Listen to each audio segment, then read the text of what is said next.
के बंधना।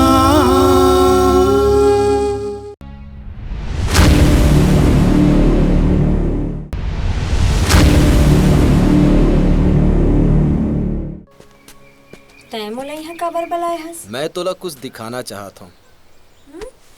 तै अपन सीना में मोर नाम काबर लिखाए हस? काबर की मैं तोर से बहुत प्यार करता हूँ और तोर भी ना जिए नहीं सकूँ। तो मर जा।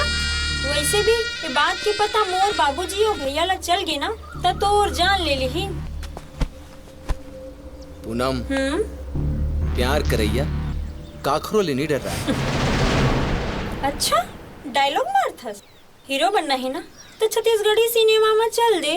वैसे भी हीरो मन के वहाँ बड़ कमी है। पूनम, मोर बात ला तो सुन।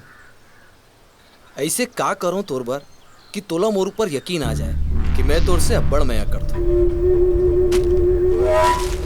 देख, मैं तोर बर नया ड्रेस लाया हूँ।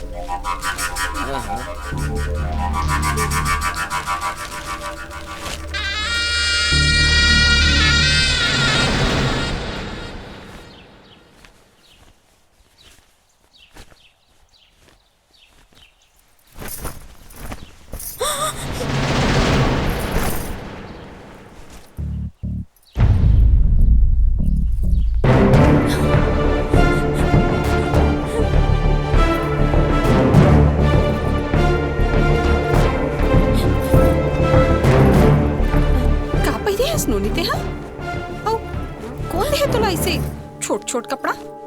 माँ, मोर एक जन सहेली रही से ना, वो लाके के दी से गिफ्ट। सहेली? कौन सहेली हो? सहेली दे है? कौन